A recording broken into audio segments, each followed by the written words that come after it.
We are live. You're watching the Propaganda Report here with Garland Favorito. Garland, I hear that you have some updates for us from late last week, or late this week, actually. Yeah, good being back with you, Binkley. We had fun last week. So we just got word that we're going to have another hearing on the 20th of September. The new defendants have responded. They're going to try to file a second motion to dismiss, and the response to our motion to move on with discovery and the inspection. So the judges agreed to hear this, and it's the 20th of September. It's a little bit far out, more than I would like. However, we get 30 days to respond to their motions. So most of that time is a result of our clock running. So that's why it's out another 30 days. So at that point in time, everything's in. He's going to have to make a decision. He may not make that decision on that day, but should be shortly thereafter. So we still think we'll move forward. Some of the good news is that some of the election board members are not even opposing us. So that's going to help us. And we should be good to go, we hope. But unfortunately, it's going to be now October before we can probably get everything together again. So if he does allow that, if he does allow it to move forward, what will you guys be able to do? We'll be able to inspect the ballots just like we wanted to. Now, we did implement our plan. We have filed our revised plan based on what we saw in Arizona. And we worked on that this week, and we got that all in so that the judge and the county can take another look at it. They liked it last time. So we were pretty pleased with that. We worked hard to cover all their objections, and I think we did that. So I think that will work in our favor because I think the judge will have confidence in the plan. What grounds are they trying to motion to dismiss on? We have not really, we haven't really gone over it yet. I mean, they just dumped this on us Friday at the last minute, which technically is late. They should have had it, I think, by the 10th.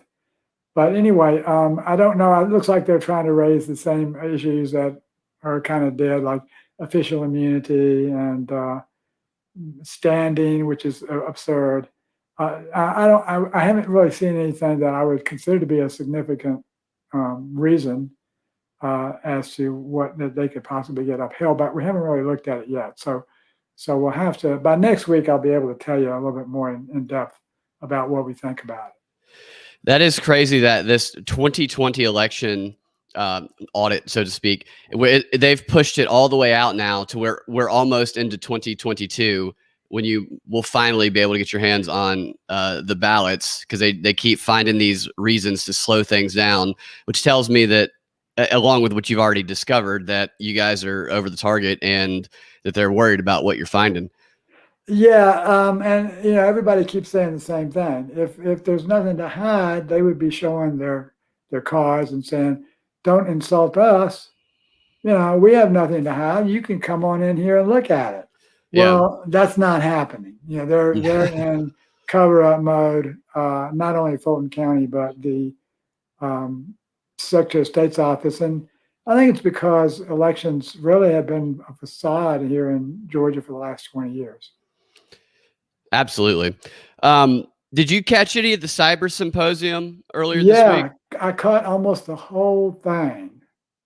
What are your thoughts on it? I saw a little bit of it, and I saw the way the media was trying to frame it as though it was a disaster, and he stormed off stage. Mike Lindell stormed off stage when he found out that a motion to dismiss from involved in a Dominion lawsuit, and they were just kind of really painting a one-sided picture. So what did you notice? Well, there were a lot of good presentations, and I was trying to remember them all. The folks, they had the legislators from Arizona there. They did a great presentation. They had Dr. Frank did his statistical analysis. Seth Keshel did a great statistical analysis. Professor David Clemens, who's a prosecutor, did a great analogy between a murder case that he solved in New Mexico and the murder of our votes through all of this 2020 election. You froze up there for a moment. You were saying that he did a Oh. statistical analysis of a murder case. He compared it to that. Yeah, a murder case that he solved, and he compared that to the murder of our votes here in the 2020 election. Really great analogy there. We saw I think one of the most important things we saw was that the image of when Dominion updates their software, they destroy information, other information, and their previous information. So what we have to make sure is we don't want to have any updates run on the machines here in Georgia until we can forensically analyze them. So that was all really good stuff. Lots of fascinating stuff. One of the best things that everybody should see is the movie. The 24-minute movie is called A Wake Up Call. That's absolutely terrific. Another great speaker was Joe Altman. However, Joe didn't get a chance to really go into a lot of the stuff he knows regarding Dominion. So it was just loaded with a lot of speakers. There were some technical difficulties. They tried to get, a lot of folks tried to take them down. They were getting hit from the outside. But all things in all, what I think encouraged me the most was the legislators. There were at least 24 legislators there, probably more. And they made a commitment to have a national legislative team for this issue, election integrity, and specifically what happened in 2020 and how to fix it in 2022. The legislators are committed. And then there's also a new election integrity group that that's going to provide national support.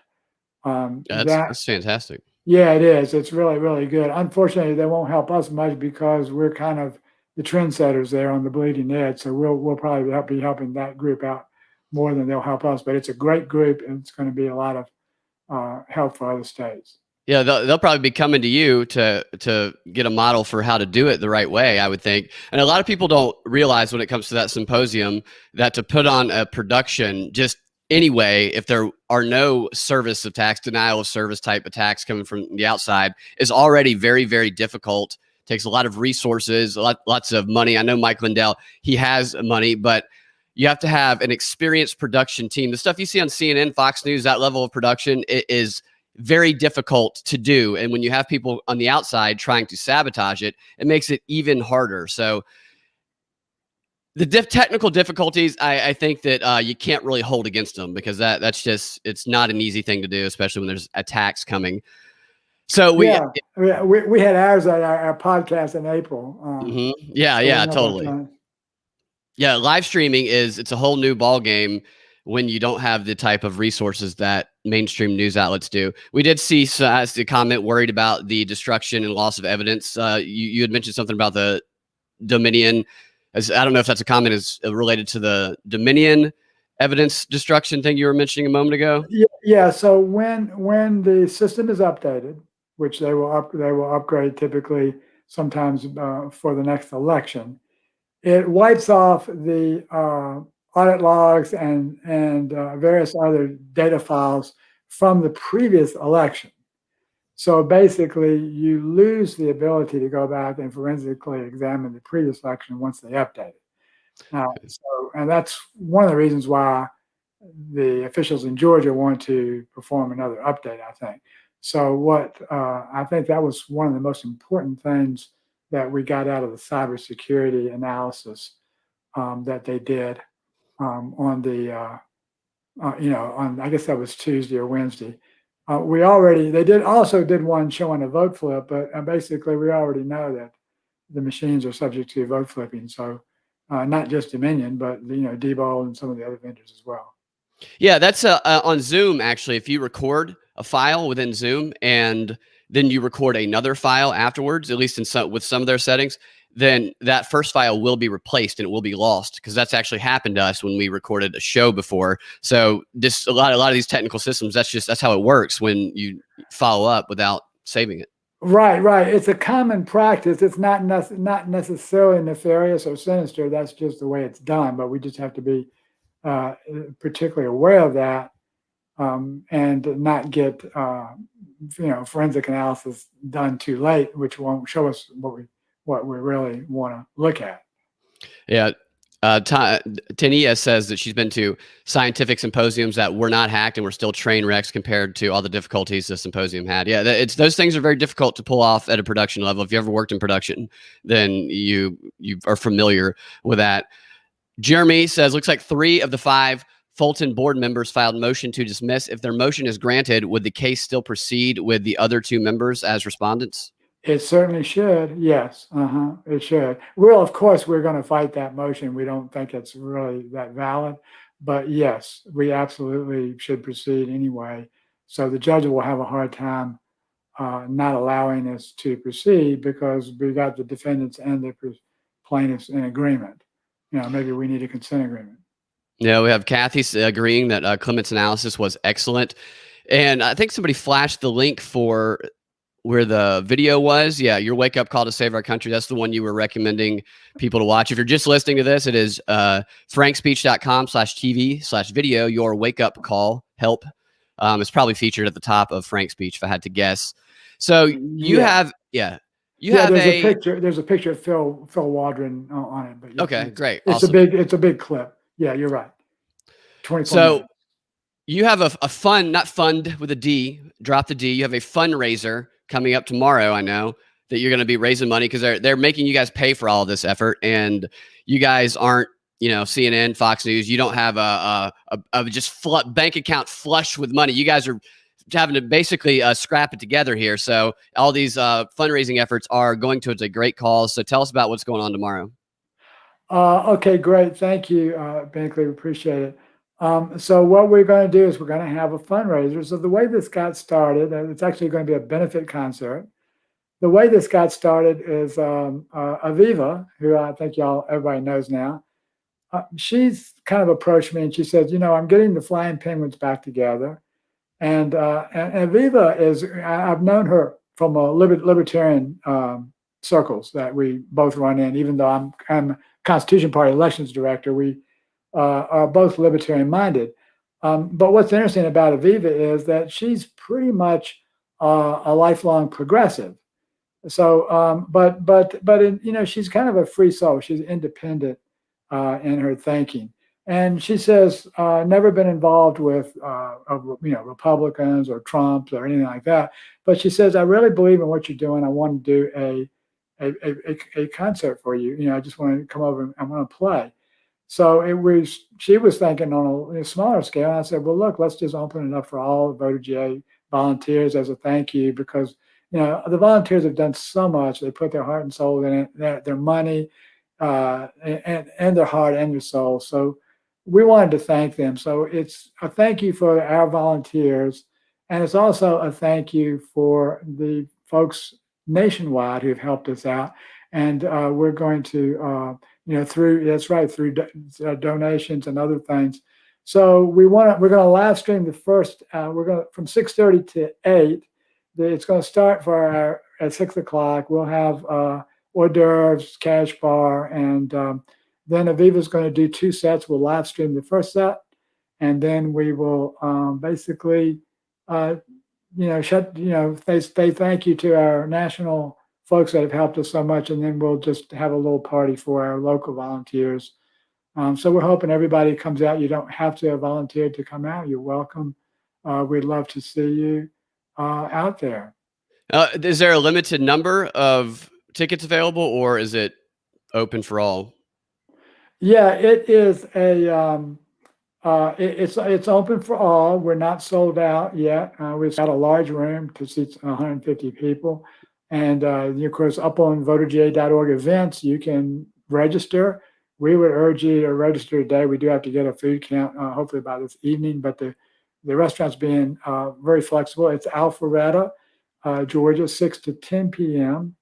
And it is basically it's at a restaurant and tavern up there, and all the information about that is in the event tab. Fantastic. I got a good question here from JB. How are your spirits, Garland? It must be tiring to fight all these ridiculous motions. We'll try to remember you and your efforts in my prayers.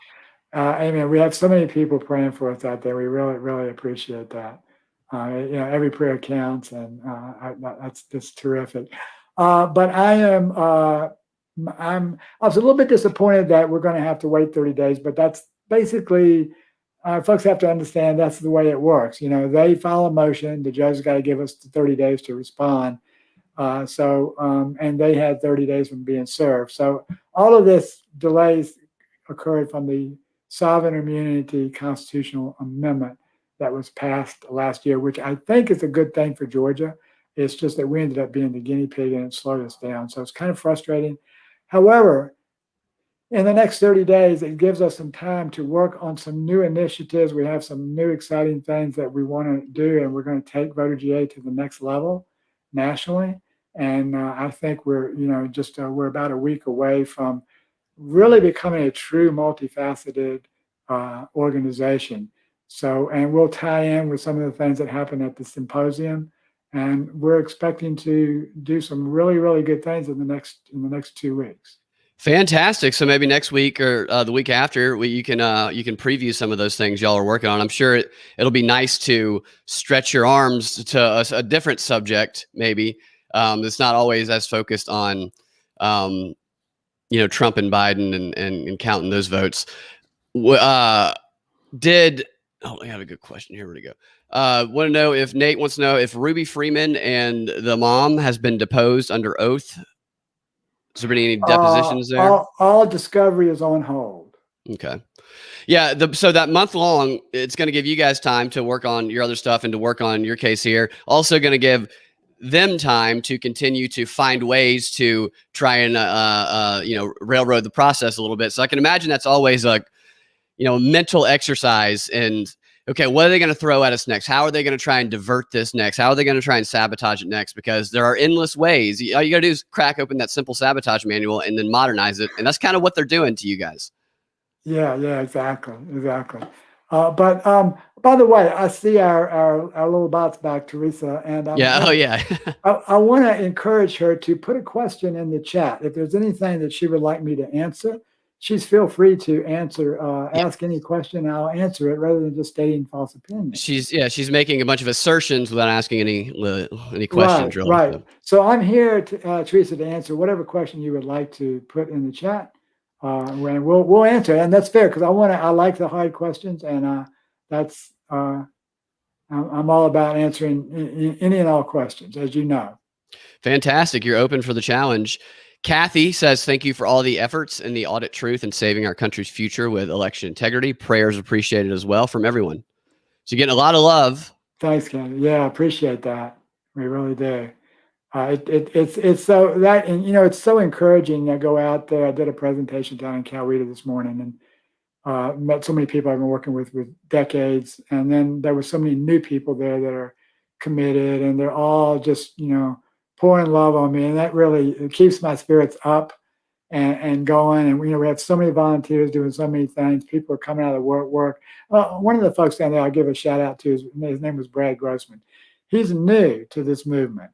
And, we're doing a ballot image analysis. So he goes out, we're asking people, can you go out and maybe get the ballot images from your county as a volunteer? Well, he goes out and gets ballot images from 7 counties. And it's guys like that. It's awesome. Are just, they're amazing. Absolutely so how amazing. did he get in contact with you guys? He just took the initiative to contact y'all and say he wanted to help out the process? Yeah, exactly.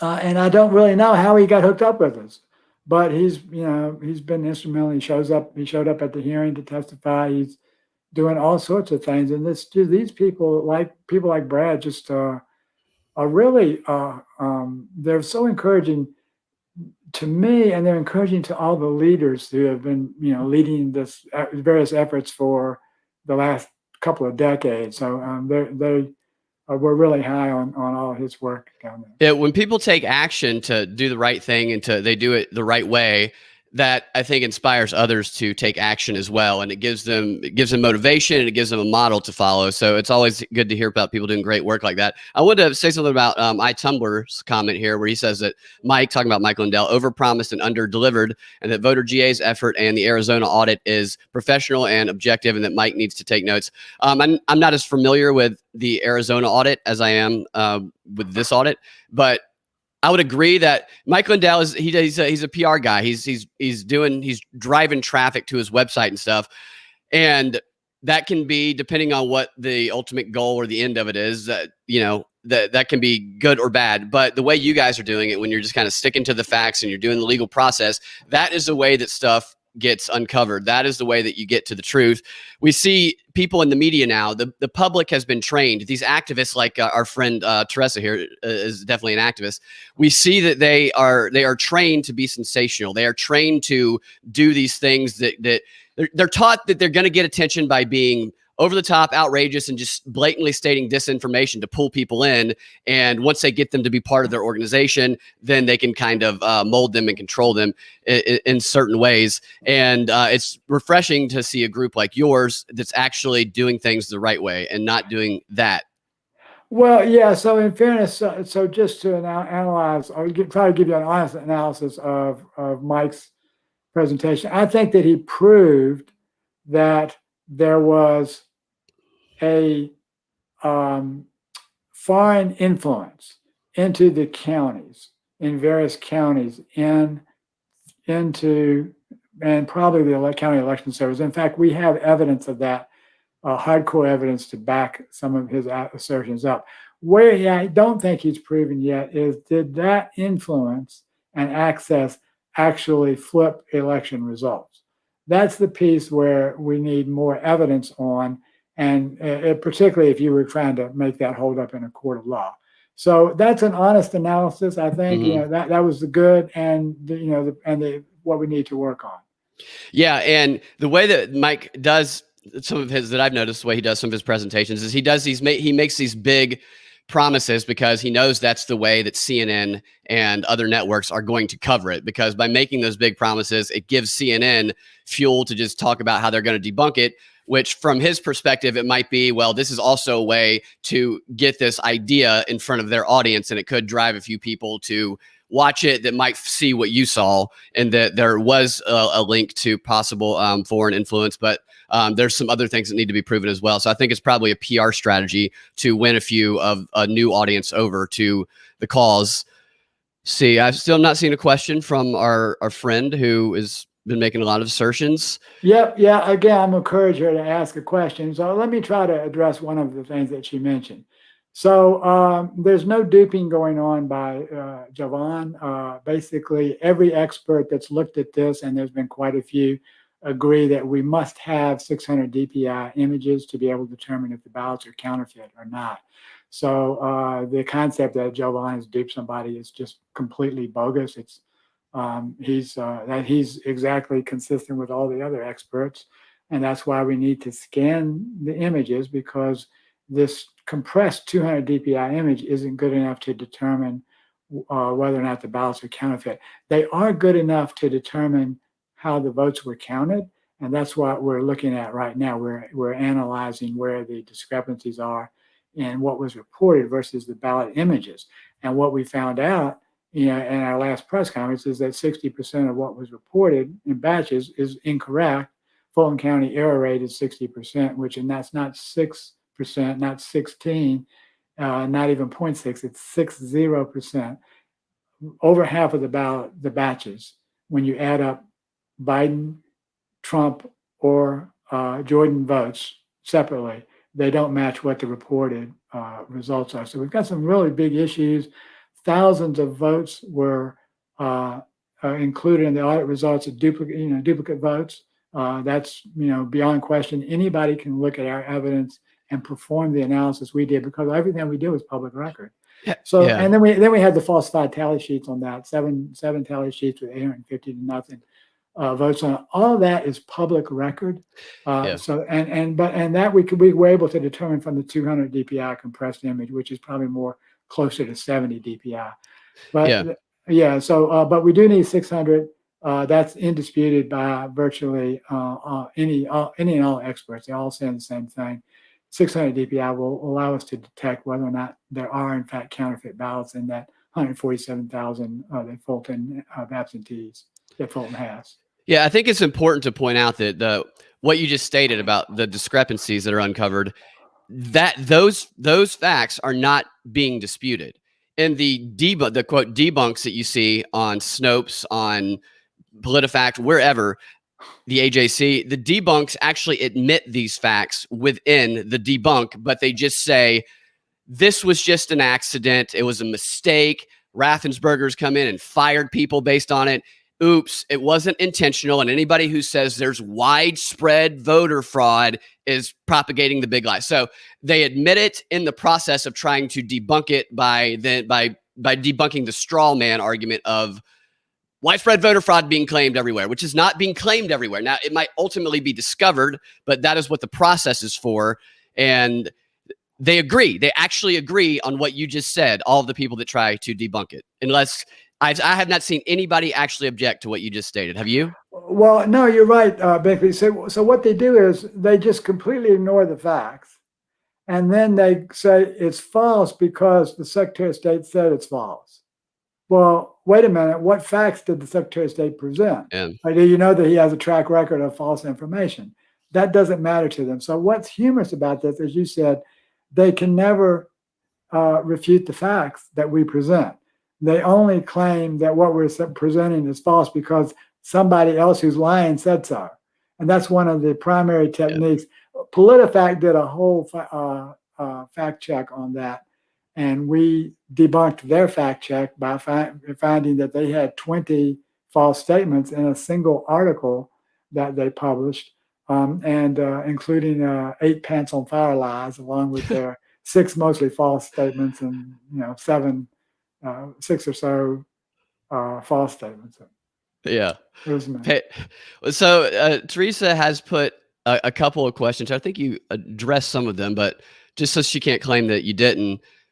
What do you think you will prove by the higher resolution images?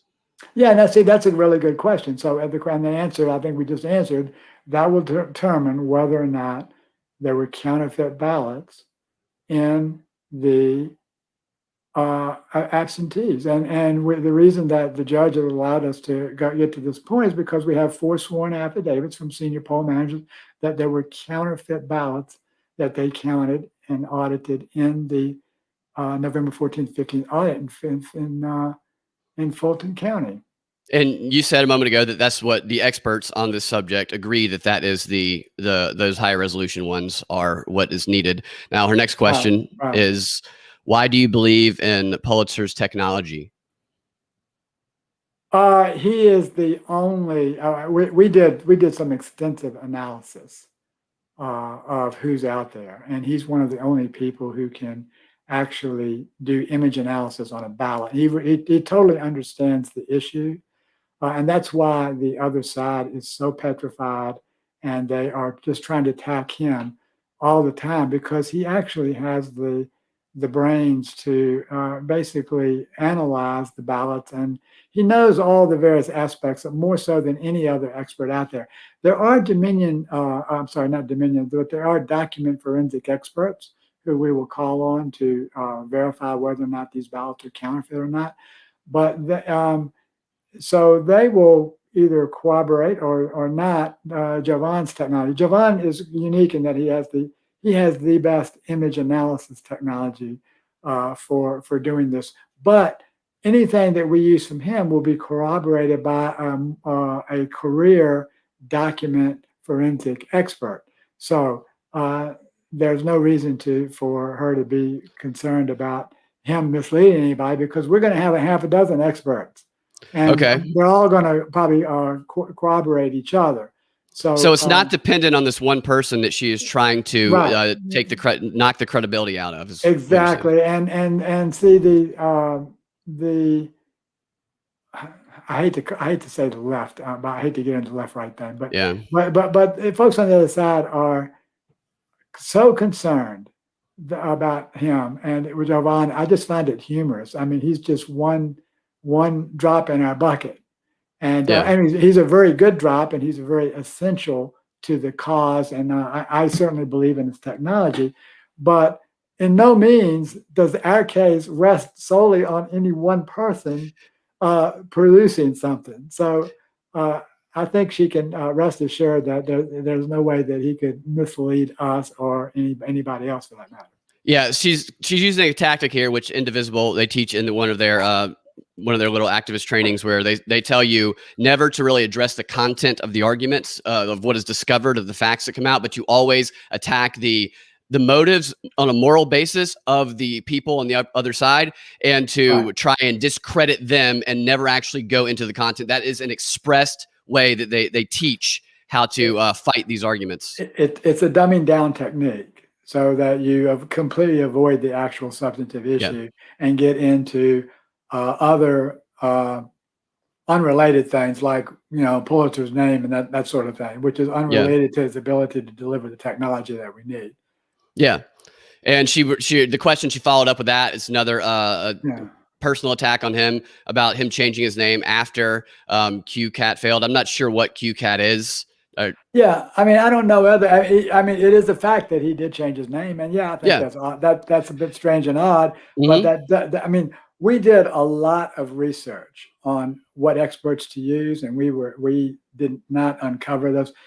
Jovan is holding probably more patents.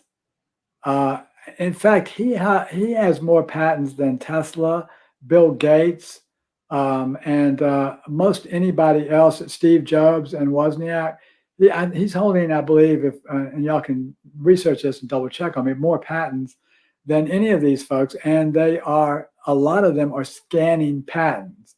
So the man really knows what he's doing. And he has just terrified the people who are trying to cover up the election results. So, and because he's got that, he has the ability to get to the truth. And those people who don't want to get to the truth then try to attack Jovan. And I'll be the first one to admit, Jovan has been his own worst enemy. He has set himself up for the attacks with a variety of crazy things that he probably should not have done. I won't say crazy, but just a little bit out of the normal. So, but ultimately, he's got the scanning patents, he's got the knowledge, and he's got the ability, and that's why we have included him as one of the experts who we want to see what he produces. Yeah, and that's why also you're using multiple people. You're not using one. You're not just relying on one. This idea that there are infallible human beings, people who just don't have flaws, don't have a history, don't have background, is what opens up the door to just find anything about them that you can heighten or you can rely on to try and question their credibility. And sometimes there are credibility questions, but when you do it like democracy, kind of, where you're not just relying on that one, you're having this system of accountability set up, then that protects you from people who might have bad motives or whose credibility might affect the work that they actually do. But it's about the content and the work that they produce. And that, while the credibility should be assessed always, the content should be what you really, really hone in and look at. And they don't want people doing that. Exactly. And what I always say is, look, the bottom line, doesn't matter who the expert is. What the expert's report has got to stand on its own merit. And it doesn't matter who produced it, whether it's Jovan or one of our 6 other experts who are going to probably, most of which will probably produce reports. So that's the bottom line. It's got, their report has to stand on its own merit, because that's what they're going to attack. I mean, and rightfully so. If Jovan or anybody else produces the report, the defense certainly should attack that. They have every right to do that, and I actually support that. I support the defense attacking our evidence, but not individuals. That's a pile of trash, and that's got to stop. But that's what they do, is they attack the messenger because they can't attack the message. Yeah, exactly. And You're opening the door. You're saying go after the argument, go after the content. I'd even wonder if they did actually go after your content and they were able to find cracks in it, and you recognize these cracks. I believe you would probably start to reconsider your position, but they're not even trying to do that because of the strength of your argument. Yeah, I mean, what more can you say? You pretty much summed it up. I got a question about volunteers. How can new volunteers help in Gwinnett or other counties? One way you can why don't you just email me at garlandf@voterga.org, and we'll try to get you on a volunteer list. We do need help with Gwinnett. That's a county of interest to us, and we'd love to have you involved. So you think Gwinnett? There's a lot to be uncovered in Gwinnett. I'm very familiar with Gwinnett, so that's why I'm curious. Yeah, I think you actually are in that area. But spend a lot of time in Cobb, I've heard. Anyway, yeah, so Gwinnett, basically you can pick the metro Atlanta counties, and they have problems.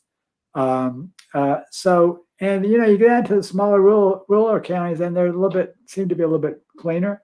But I mean, all the major metro Atlanta counties have problems: Cobb, Fulton, Gwinnett, DeKalb, Douglas.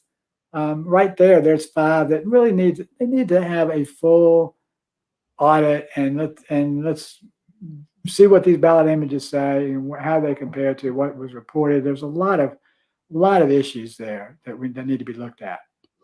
Yeah.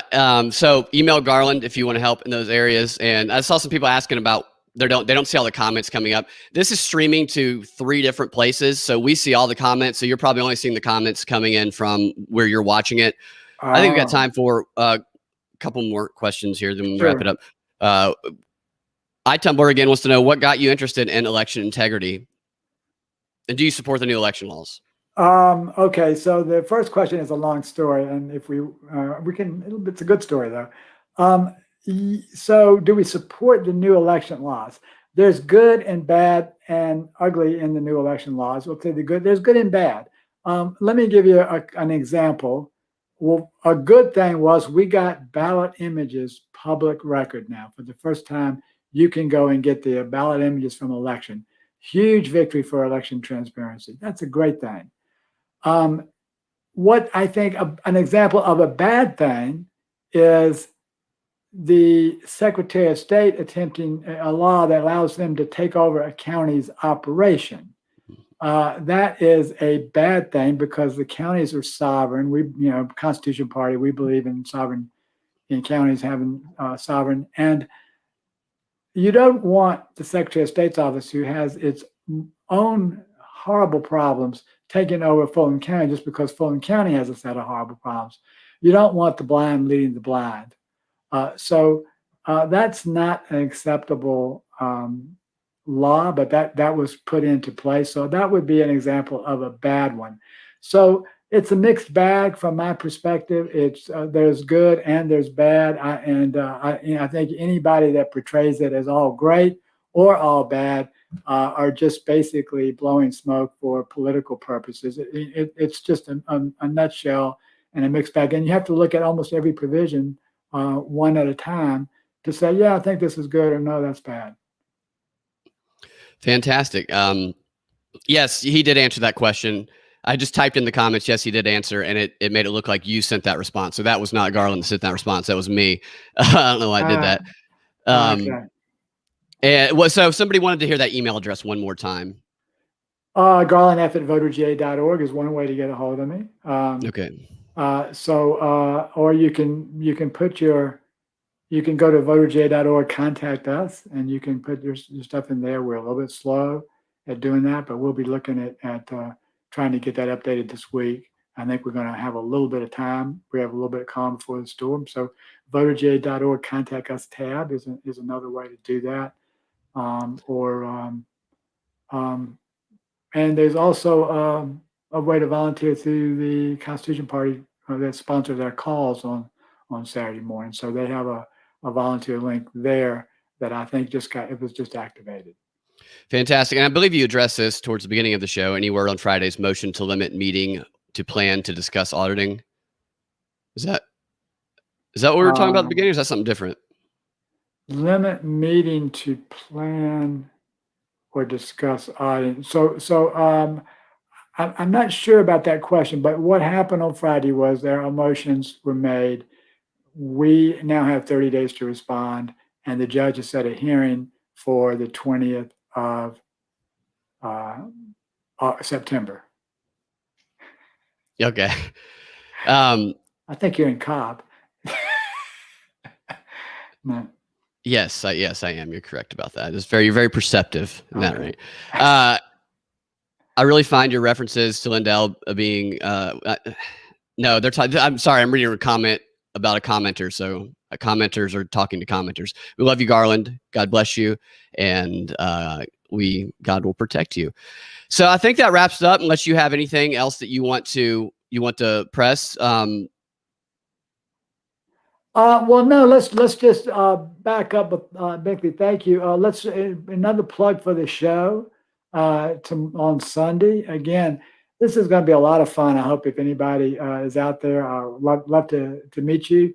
It'll probably be after the live streaming. We're going to be heads down and trying to get that off and running really well. So come on out.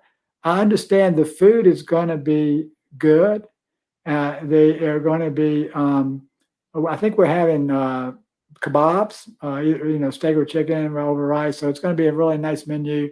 Of course, this is a reception, and we will have the cash bar. And we've got plenty of room. We got a huge room to support 150 people. We've got a couple surprises coming. Aviva is going to debut her new VoterGA musical video. Awesome. I have seen it. It is a hoot. We want to say thank you to our volunteers, and the video is all about our volunteers. They are why we are successful, and I want it to be all about them. So we're going to do that. We're going to debut that. Do a thank you for our live stream national audience. We'll let them see Aviva. She has got so many creative songs. For those of you who don't know her, she's an activist, and she basically sings her activism, and she has all sorts of other things that she's done. She has she produces video and movies. She's got a hempdemic movie for 2 hours and 45 minutes. That's just it's like riveting. That's great, and it's all got her music embedded in it. She's great at using art to express activism, and that's a way that you can artistically engage and also help the cause. Yeah. So and she did that at the legislature. She did it at the legislature and sung the election integrity song. And sure enough, we got ballot images passed. And I said, look, you guys don't listen to me. So I brought Aviva with me this time. So maybe she can explain it to you in a way that you can understand. And sure enough, that's what happened. So she's great. It'll be fun. It'll be worth it for the food and her concert will be definitely worth $25. So. And for people who are unable to come tomorrow, if they want to donate, they should go to VoterGA as well, right? Yeah, VoterGA.org, donate tab. Again, I always like to say I don't take any salary. I work as a 100% volunteer, and I'm not paid. All the money almost all of it goes to the attorney fees and the inspection, which we're going to have to pay for. All sorts of stuff, special master. We have to pay for Fulton County employees. 97% roughly, I think, of the money, I checked it out, is all going to go right to that. We have just a little tiny bit of admin that we have to keep up with. All right.